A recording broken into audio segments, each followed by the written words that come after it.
Why wouldn't the Biden administration do that? Like the Biden administration has sort of indicated they're not going to do that, but why? Because they want to stick to their nuclear deal, right? This is a centerpiece of Obama's foreign policy. It has become a centerpiece of Biden's foreign policy. And they would have to admit that they were wrong, that the Iran deal was a mistake if they're going to refreeze this money. Welcome to the Debrief, where we talk with the Washington Examiner's top journalists about the headlines they're covering and where the story's going next.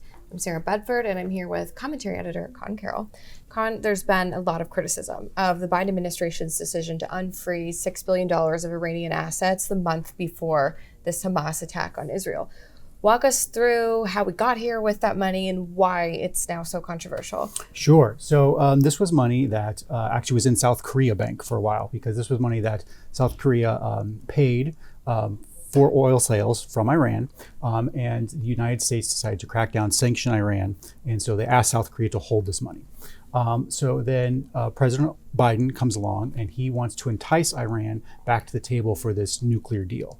And so as part of that deal, he says, we're going to get this $6 billion that's sitting in South Korean bank, and we're going to give it to you.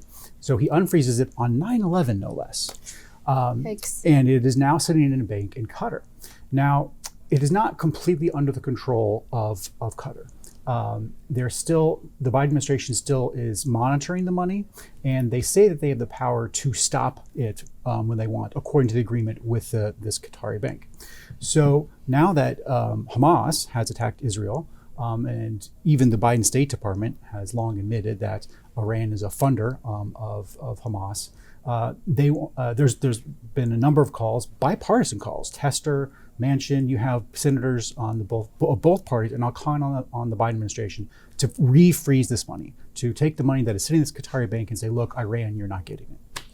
Why wouldn't the Biden administration do that? Like the Biden administration has sort of indicated they're not going to do that, but why?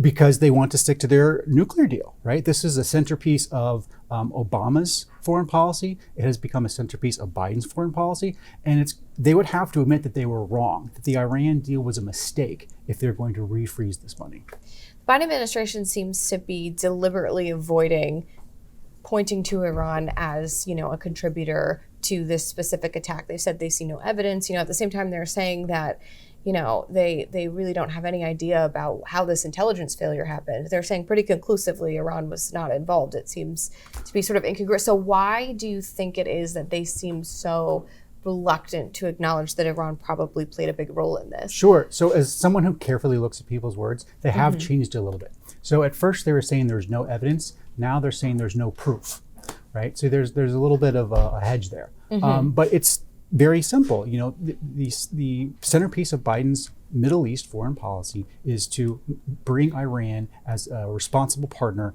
into the region, make them a power broker within the region. But if they are forced to admit that Iran played some type of role in this Hamas attack, then that undercuts their entire foreign policy.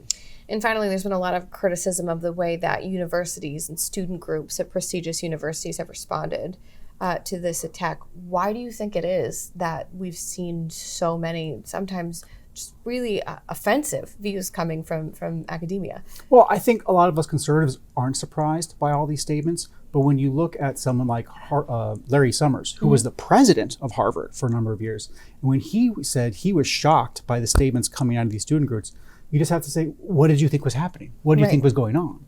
And so what has happened is that over decades, you've had these very insular, very leftist universities.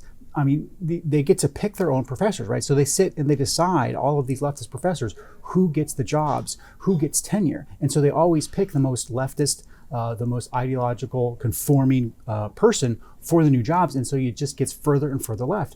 And as conservatives who go to colleges or have children that go to college, we understand how far left the academia has become. But for a lot of Democrats, they're just in denial about it. And this was a clarifying moment for a lot of people, and Larry Summers in particular. Well, Conn, thank you so much for being here today. You can get more writing from Conn and the rest of the commentary team at washingtonexaminer.com.